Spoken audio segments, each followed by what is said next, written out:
You know, we can learn a thing or two from even the most peculiar people.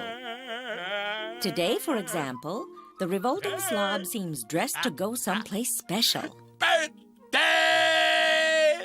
A birthday party. Parties are so delightful. And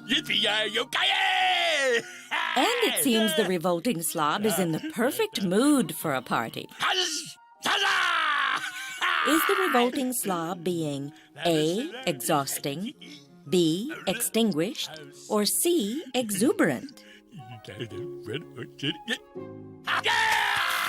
The answer is C, exuberant, which means full of joy. But if the Revolting Slob is going to a birthday party, shouldn't he be bringing a birthday gift? Gift? Fabulous! I wonder if you would be kind enough to show us the gift you've decided to bring. Skunk! Skunk! Oh, a skunk! Well, the Revolting Slob has come up with quite a different gift. Smells good. I don't think I've ever received a skunk as a birthday gift. Love skunk. Are you sure that's what you want to give to a friend? Yeah? I see. Yeah. So, is the Revolting Slob's birthday gift A, eccentric, B, ecstatic, or C, exacerbated? Skunk good gift. The answer is A, eccentric, which means odd or unusual behavior. Maybe the Revolting Slob could bring something in addition to the skunk. You're right. Give 2 skunks. Well, the Revolting Slob is No behind. certainly generous. Give more skunks. No, I think 2 is more than enough. Never enough skunk. So, with all these skunks, has the birthday gift been A, authorized, B, augmented, or C, automated? Too much. The correct answer is B, augmented, meaning the gift has been made greater or more numerous. Let's review. Party! The Revolting Slob's festive mood is exuberant. Giving a skunk as a birthday present is eccentric. And the addition of extra skunks augmented his gift. Oh, and one more interesting tidbit. The word exacerbated is used to describe something getting worse, like an explosion. No slobs or skunks were harmed in the filming of this show. Watch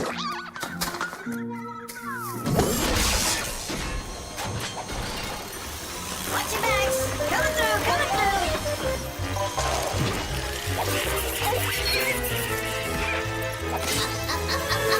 No, wait, left. Okay, right there, hold it.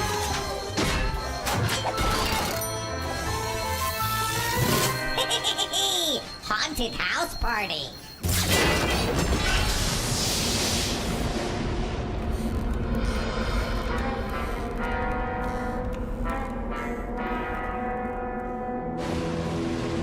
Good evening! I see that despite all warnings you have chosen to attend the haunted house party. You may throw caution out whichever window you choose, because this evening you must deduce who our mystery guest is. Our guest of honor has just arrived. Do your best, or we'll do our worst.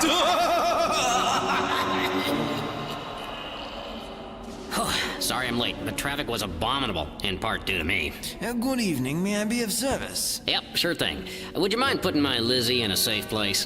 Why don't you just bring her in here? Not unless you want oil on the carpet. Lizzie's the car I manufactured. Tin Lizzie, to be exact. Oh, I see. She's a model, you know. Model T, that is. Well, I'm famished. How long before dinner? It may be a while. We make each dish to order. Well, you might want to consider using an assembly line in your kitchen. It speeds up the service and meals will be more affordable. Assembly line, eh? Brilliant idea. Exactly why I developed it. I'll recommend it to Madame. Well, no need to thank me. I didn't. For you see, it was my wish to build a low-priced motor car for the common people. Oh, how exciting. Does it come in many colors? You bet. You can have it in any color you want, so long as you want black. That's because I'm... Red light! Our guests have a first go at the answer. Here are the clues. He manufactured the Tin Lizzie or Model T. He developed the assembly line to make cars more affordable for the masses. But at the time, they were only available in my favorite color, black. The mysterious mystery guest is... Yep, I am Henry Ford, the driving force behind the Ford Motor Car Company. And I am the haunted one, the dying force behind you. So until the next haunted house party...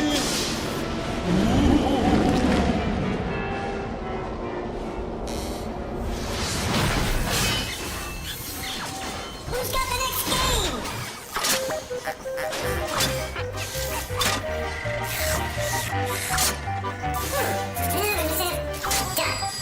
Well.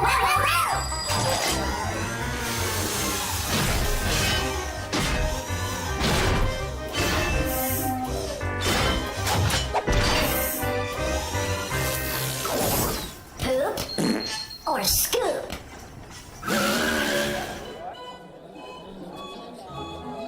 Ladies and gentlemen, hey, I'm talking here. That's better. All right, it's time once again to play Poop or Scoop. Can you tell the straight scoop true from the animal poop false? Test your knowledge of the animal kingdom by separating fact from fiction, starting with this little guy right here.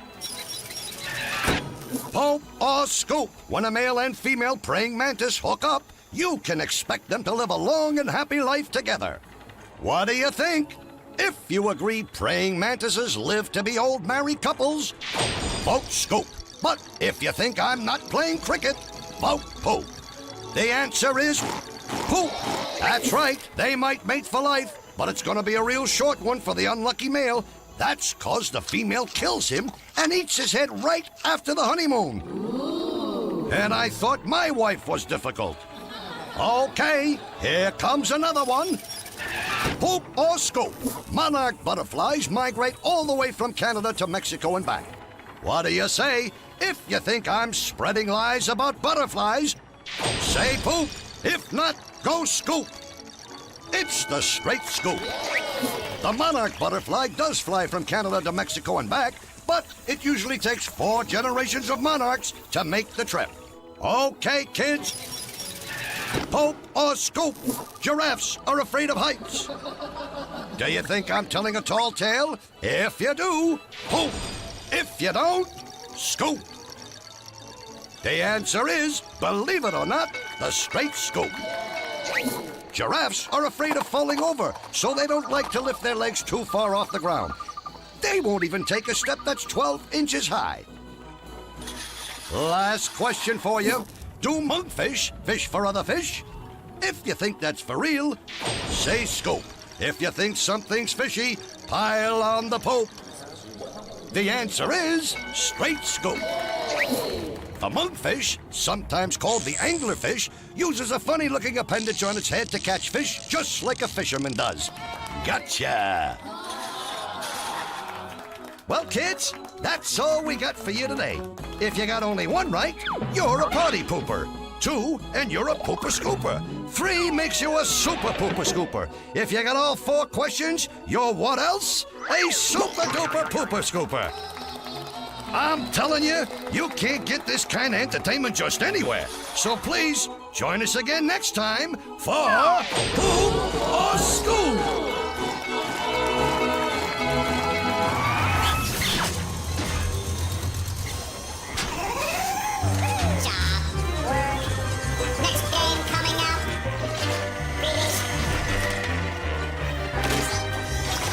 Cartridge loading.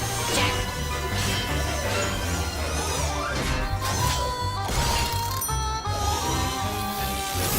Next game up. Distraction news.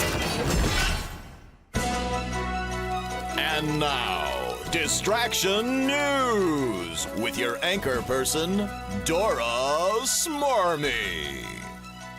Good evening. I'm Doris Marmy, and welcome to Distraction News, where we give you the news and then ask you 5 questions about what we've just reported. So make sure you're not distracted. Now, for our top story today, how we speak. The voice box or larynx is located at the top of your windpipe or trachea. As you breathe out, the air passes through the voice box and vibrates the vocal cords. When you breathe out without speaking, the gap between the vocal cords is large, so there is no voiced sound. When you speak, the voice box narrows and the cords vibrate, making different sounds when you speak, like hee or ha or. Making all the different sounds you need for speech involves moving the lips, tongue, and teeth. For example, separating your lips while you blow out makes a p or p sound. Doing the same thing while vibrating your vocal cords makes a b or b sound. When your voice box or larynx becomes irritated or infected, you get laryngitis. Laryngitis makes your voice sound hoarse, like this. Okay, now let's see how well you were able to remember the facts, and be sure to count how many you got right. The voice box is also known as the larynx, the lasagna, or the throat speaker. The answer is the larynx. The larynx is on top of the windpipe, also known as the breath tube, the trachea, or the air bone. The answer is the trachea. When you speak, the voice box narrows and the cords do what? Gargle, go to the Bahamas, or vibrate. The answer is vibrate. You need the lips, tongue, and teeth to make what? Funny faces, humongous bubblegum bubbles, or words. The correct answer is words. And finally, when you get laryngitis, how does your voice sound? Crispy, extra crispy, or hoarse? The answer is horse. That's horse with an A, not like the animal. So, how did you do? Must have an oat caught in my throat. Well, that's all the time we have for today. But remember, don't let anything distract you from watching Distraction News. So long. This has been Distraction News with your favorite cardboard cutout anchor person, Dora Smarmy.